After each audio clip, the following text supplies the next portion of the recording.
गोवा के मुख्यमंत्री प्रमोद सावंत सर हमारे साथ हैं। सर, क्या कदम हम उठा रहे हैं, क्योंकि जिस तरीके का इंसिडेंट हुआ था वो बहुत दुखद इंसिडेंट था। उसके बाद सरकार किस तरीके से कदम उठा रही है और आज जो मीटिंग बुलाई गई थी सर, किस हिसाब से हमने नई रणनीति बनाई है? सबसे पहले हमने मैजिस्ट्रल कमेटी फॉर्म किया। मैजिस्ट्रल कमेटी का रिपोर्ट आ जाएगा। ऑडिट कमेटी फॉर्म कर दी है जो they do the structural audit.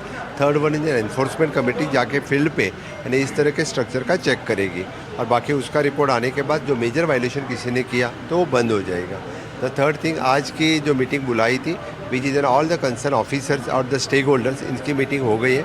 हमने कहा है कि आगे आने वाले सीज़न के लिए क्रिसमस है, 31 ऑफ दिसंबर है, इस तरह के सीज़न में कोई मेजर इस तरह का इंसिडेंट रिपीट ना हो, इसलिए ऑलमोस्ट ऑल द प्रिकॉशंस जो लेना है सरकार की तरफ से हम सभी प्रिकॉशंस ले रहे हैं। पूरी मुझे खातरी है कि आगे इस तरह का इंसिडेंस न होने देने के लिए सरकार की तरफ से पूरे हम प्रिकॉशंस ले रहे हैं। सर, माननीय सुप्रीम कोर्ट के आदेश के बाद भी जो है वहाँ पर इलीगल कंस्ट्रक्शन जो हुआ था वागतौर में वो नहीं तोड़ा गया, उसके बाद फिर बना लिया गया। सर, उस बारे में किस तरीके की स्थिति है? इस तरह की जब ऑलरेडी वो तोड़ा था तो फिर एक बार उसने वहाँ पे बनाया तो फिर ऑलरेडी वहाँ पे कल टूरिज्म ने मैंने इंस्ट्रक्शन देने के बाद स्क्वाड वगैरह भेजने के बाद उसका डेमोलिशन हुआ है। Also now if there is any CRZ violation is also there, if CRZ violation होगा तो बाकी भी उसका वहाँ का डेमोलिशन कट हो जाए। सर, बाकी के जो प्रॉपर्टीज़ हैं लूथरा ब्रदर्स की, हम उस पर भी जांच बिठा रहे हैं। हम उसके मैं बस इतना कह रहा हूँ कि इलीगल कुछ प्रॉपर्टी है तो डेफिनेटली उसके ऊपर डेमोलिशन आ जाएगा। सर, लूथरा ब्रदर्स के बारे में हमें कुछ और आगे की जानकारी मिल पाई है कि वो थाईलैंड से आगे गए हैं या थाईलैंड में? वो चाहे वो थाईलैंड हो या कहीं पे भी हो, वहाँ से उठा के उनको बिहाइंड द बार हम डालेंगे।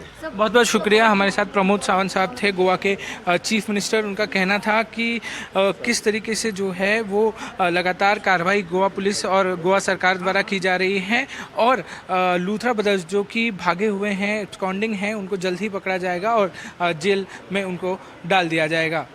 गोवा से कैमरामैन संदेश बैकर के साथ पारस दामा, NDTV इंडिया के लिए।